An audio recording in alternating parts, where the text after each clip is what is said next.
एक बात कहूं? आज चलिए एक बात नहीं, आपको एक कहानी सुनाता हूं।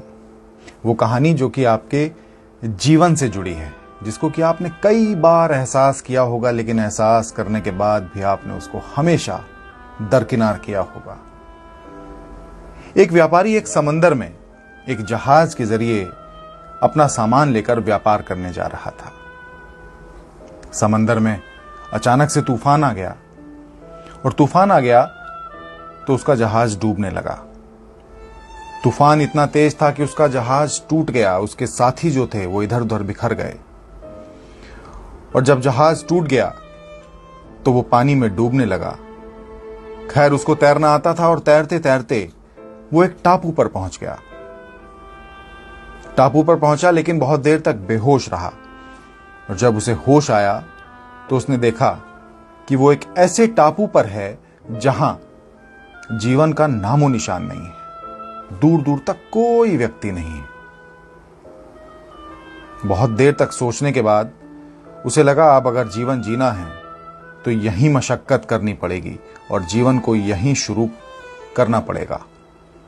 खैर, वो उठा और पास के जंगल में गया। वहां से कुछ कंदमूल, कुछ फल, कुछ फूल, ये सब लेकर आया चुन करके, और उसने वो खा करके अपनी भूख मिटाई। अब उसके मन में एक ही प्रश्न बार बार था कि आखिर यहां जीवन को कैसे जिया जाए, जिंदगी को कैसे आगे बढ़ाया जाए। लेकिन उसने हिम्मत नहीं हारी।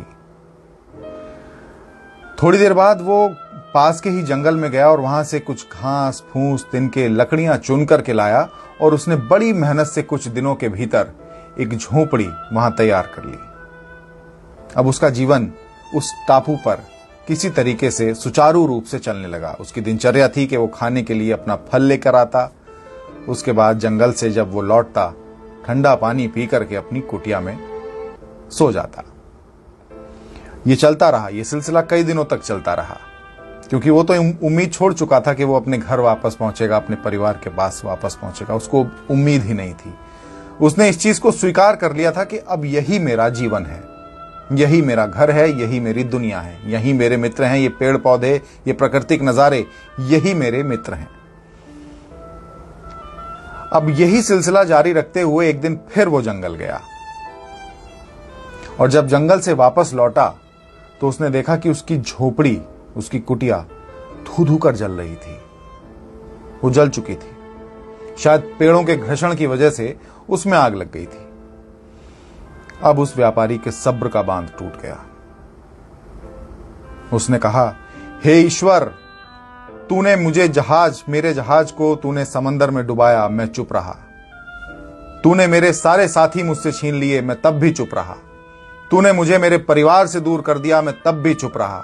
मैंने जहर के घूंट पिए, मैं तब भी चुप रहा। लेकिन अब मैं क्या करूंगा? इतनी मेहनत से बनाई मेरी झोपड़ी भी तूने आज मुझसे छीन ली। मैं क्या करूंगा? अब मुझसे जिया नहीं जाएगा, अब मैं जी नहीं पाऊंगा। अब तू मुझे अपने पास बुला ले। बेइंतहा रोने लगा।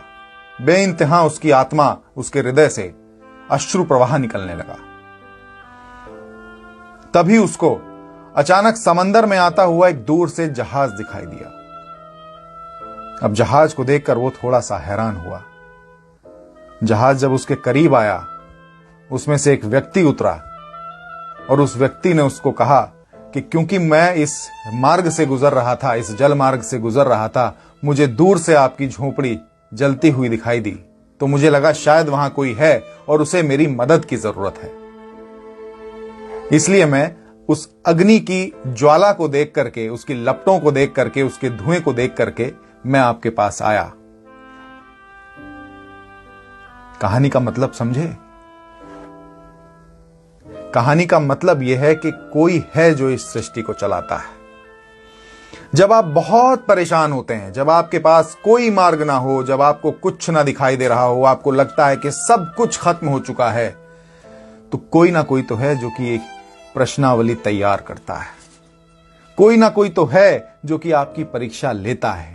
कोई ना कोई तो है जो कि आपको एहसास कराता है अपनी मौजूदगी का। तो आप उसके अस्तित्व को नकार नहीं सकते। वो है। दृश्य शायद आपको उसके दर्शन न हो, लेकिन आप उसको महसूस कर सकते हैं। तो इसलिए जब भी आप बहुत परेशान हो, आपने शायद ये बात अपने जीवन में, अपनी जिंदगी में कई बार महसूस की होगी कि जब आप बहुत परेशान हो, जब आपको उम्मीद की कोई किरण नहीं दिखती हो, तब एक जहाज ऐसा आप अपनी तरफ आता हुआ जरूर महसूस करेंगे। इसलिए हमेशा खुद पर भरोसा रखिए और उसके अस्तित्व को स्वीकार करिए।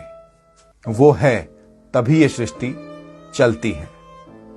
आज का दिन मेरी इसी कहानी के साथ आप शुरू करिए और इसको अपने दोस्तों तक भी पहुंचाइएगा, ताकि वो भी ईश्वर के उस अस्तित्व को समझ सकें।